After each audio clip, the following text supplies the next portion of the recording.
खतरनाक, यानी ये इतना पावर है इसके पास में है अमेरिका के, और अमेरिका के भी विनाश करने वाला चीन है।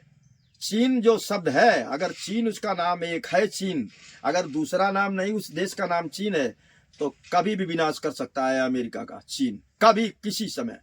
अच्छा। अगर विनाश करने का वो चाहे कि अमेरिका का विनाश करूं हम, तो वो लड़ाई के द्वारा करे और चाहे जैसे करे अमेरिका का विनाश कर देगा। कोई भी अमेरिका राष्ट्रपति कितना भी खतरनाक हो, विनाश कर डालेगा वो लड़ाई में। चीन इतना खतरनाक माना जाता है। इंडिया से भी खतरनाक चीन, अमेरिका से भी खतरनाक चीन, और ईरान से भी खतरनाक चीन। क्योंकि अगर उसका एक ही नाम रखा है चीन, तो और दो नाम है तो सही उत्तर नहीं निकलेगा, फिर गलत निकलेगा। अगर चीन उसका नाम है तो ये तीनों का विनाश करने वाला, इंडिया का भी धुआं भर दे, अमेरिका का भी विनाश कर डाले और ईरान का भी विनाश कर डाले। चीन इतना खतरनाक नाम है ये चीन। हम लोगों को मालूम पड़ जाता है ना, शब्द सुन करके किसी को बताओ तो उसका तत्काल उत्तर ले लेता है, चाहे देश हो चाहे आदमी का नाम हो, किसी का भी हो, उसका उत्तर तत्काल मिल जाता है। चीन यानी खतरनाक देश माना जाता है। अगर चाहे तो किसी समय चीन विनाश कर सकता है अमेरिका का। अगर वो चाहे तो कि हम इससे लड़ाई करें तो इसका विनाश हो जाएगा अमेरिका का, चीन कर सकता है।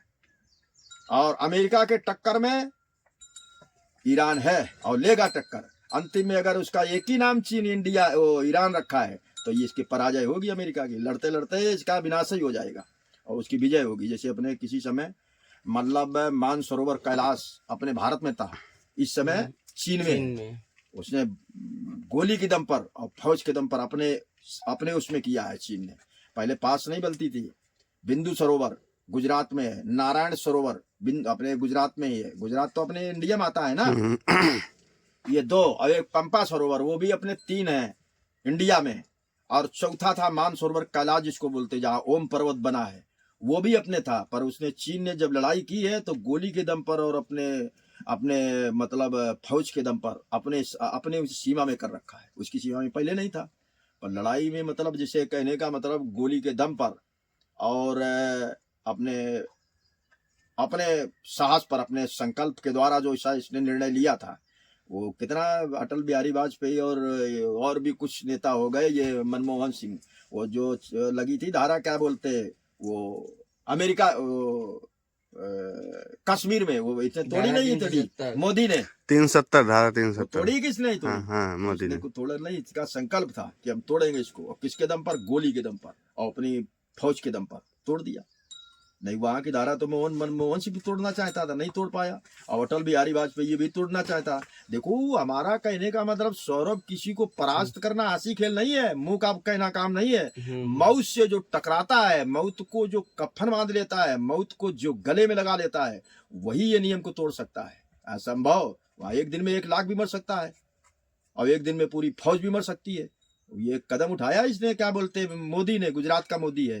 तो ये संकल्प पूरा वही कर सकता है जब ऊपर की देवी देवता भगवान शिव और या हनुमान जी महाराज जी की कृपा होगी, तब पूरा कर सकता है। नहीं तो वो तो पहले से खतरनाक है। कश्मीर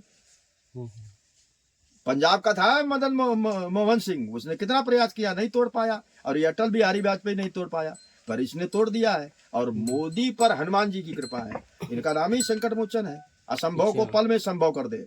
असंभव जो है, 33 कोटि देवी देवता है, कोई भी नहीं कर पाए, वो हनुमान पल में सिद्ध करता है।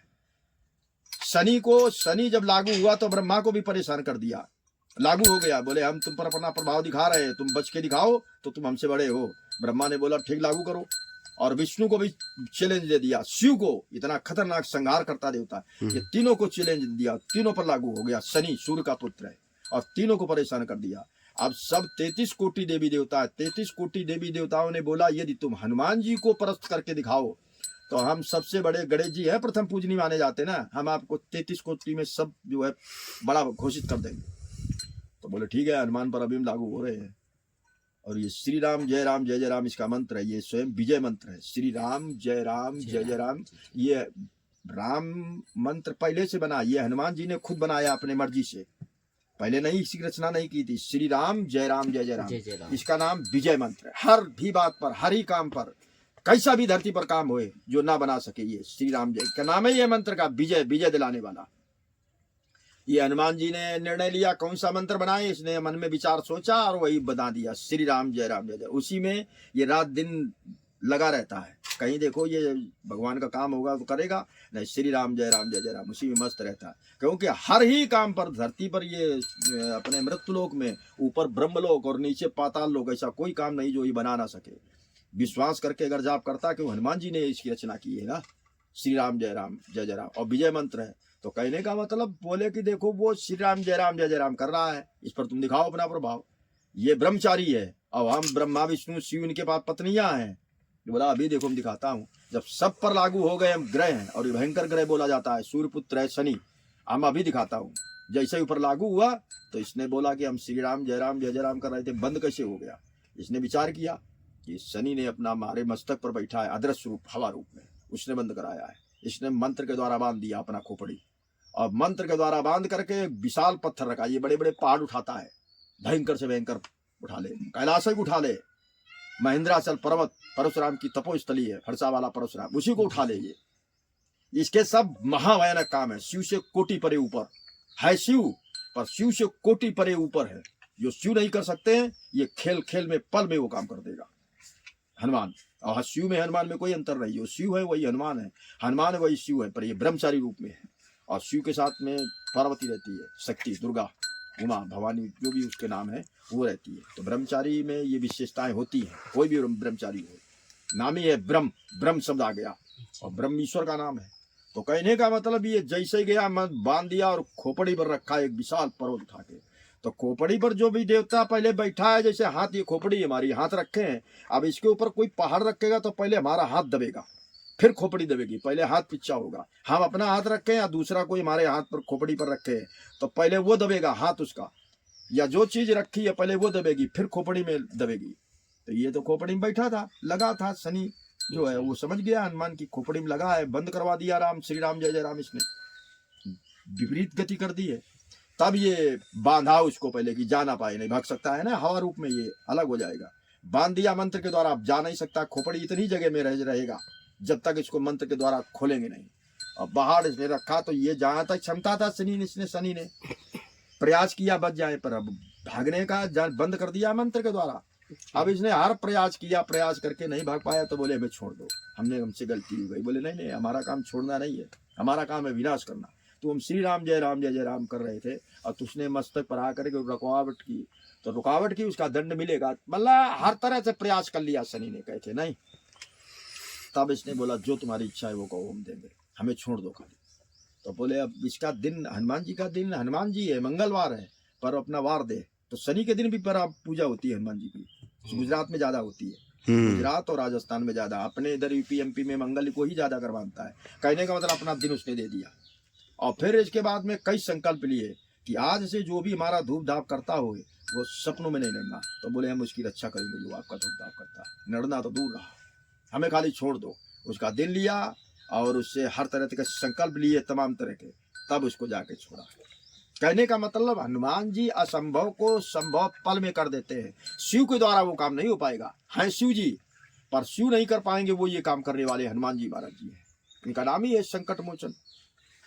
हनुमान जी का एक नाम संकट मोचन भी है। असंभव को इन्हें संकट मोचन नाम पड़ा, इसके कारण है ना, तब इन्होंने असंभव को काम किया कि ये धरती पर कोई कर नहीं सकता था, वो काम किया इसने माता सीता का।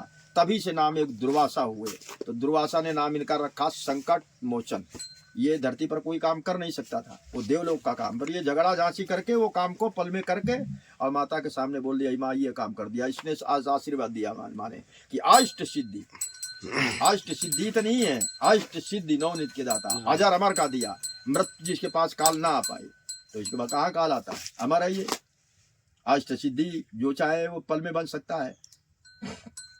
कहने मतलब इसको भयंकरता प्राप्त दी शक्ति ने, सीता शक्ति है ना, स्त्री शक्ति है, उसने दे दिया। कहने का मतलब तो ये विजय मंत्र है, ये हनुमान जी का बनाया हुआ मंत्र है। खाली इस पर विश्वास, जैसे कामतानाथ है ये पत्थर है, आज इस पर जो विश्वास करता है, देखो कितना लोग दंडवती परिक्रमा करता है जमीन में लेट करके, बड़ा घर का हो छोटा घर का हो, विचार नहीं करता है कपड़ा गंदे होंगे, पत्थर तप रहा है वो करता है। तो जो विश्वास करता है उसको पूरी सफलता मिलती। कामतानाथ 7 छात्र है और उधर गोवर्धन, ये 2 मतलब देवता 7 छात्र माने जा। अब वो कह रहा, अब विचार कर रहा है ये तो पत्थर है, तो उसके लिए फिर पत्थर है, सफलता नहीं है। और वो अगर विचार कर लिया कि शास्त्रों में जैसे लिखा है कामता, कामता माने हर कामना को पूर्ण करने वाले, तो उसका कैसा भी भयंकर काम होए, जो सारे संसार में मतलब ना हो चुका है, वो कामतानाथ भगवान बना देंगे। इसमें केवल विश्वास की बात है। जैसे 12 ज्योतिर्लिंग है, 12 ज्योतिर्लिंग सब पत्थर की है, स्वयं भू जिनको बोलते हैं 12 ज्योतिर्लिंग। अब वो विश्वास कर रहा है ये तो पत्थर है, भले स्वयं भू में हुए, तो उसके लिए कहीं कुछ नहीं है। और अगर वो विश्वास नहीं कर रहा है, ये मत्स्यनाथ है ना जो मत्स्यगंध या जो क्या बोलते राम घाट में जी, ये ब्रह्मा के बनाए हुए हैं, स्वयं भू में है, वो साधारण नहीं है। उस आपके गांव में, पहाड़ी गांव में या करबी में हजारों हैं शिवलिंग, पर उसके टक्कर के नहीं है। उसमें शक्ति होती है स्वयं भू में, अदृश्य रूप में विराजमान रहती है लिंग में। वो मालूम नहीं पड़ेगा किसी को, वो जो जानकार है वो जान जाता है कि यहाँ शक्ति विराजमान है। 1 करोड़ बने हैं शिवलिंग, उनमें तो आस्था रखेगा तब सफलता मिलेगी। और उसमें साक्षात विराजमान है जो स्वयं भू में शिव है। वो देख नहीं सकता, वही देख सकता है, उसी को दिखाई देगा जो जानकार है, उसको ज्ञान है, उसको नॉलेज है, उस बात का अनुभव है। वो देख लेगा कि शिव यहाँ निवास करते हैं 12 ज्योतिर्लिंग में, उसको दिखेगा। बाद बाकी 1 लाख क्या पूरा संसार देखेगा, वो पत्थर की लिंग दिखेगी, उसको वो रूप नहीं दिखेगा कि शिव यहाँ रह रहे। तो वो साधारण नहीं है। आपके मत्स्यनाथ जो लिखा है राम घाट में, ब्रह्मा जी ने बनाए है, वो 4-5 पिंडी बनी है, वो सब पब्लिक ने बनाई है। अब एक उसमें बीच में शिवलिंग बना है, वो उसको जानने वाला तत्काल पहचान जाएगा, नहीं तो पहचान नहीं पाएगा। वो ब्रह्मा जी का बनाया हुआ है बीच में जो है। हाँ, उसकी बनावट अलग होती, स्वयं भू की वो अलग ही होगा। वो जानकार है, वो लाखों के बीच में शिवलिंग वो पहचान जाएगा। 1 सेकंड में दृष्टि उसकी पड़ेगी वहाँ और पहचान जाएगा कि शक्ति भी निवास करती है यहाँ पर, और इसकी बनावट 1 लाख लिंग से अलग है। वो बनावट ऐसी होगी कि बनाया नहीं गया है, वो स्वयं भू में बना है। तो वो जो बनाएगा उसमें जमीन आकाश का अंतर होगा अलग। कहने का मतलब बहुत चेतन मूर्ति हैं। वो बाबा वहां रहता है राम घाट में, जहाँ मत्स्यनाथ, एक आदर्श रूप में, एक रूप में, जैसे 12 ज्योतिर्लिंग में रहता है, उसमें अगर आस्था करके रख रहा है, वो नियम से पूजा करता है वहां जा करके।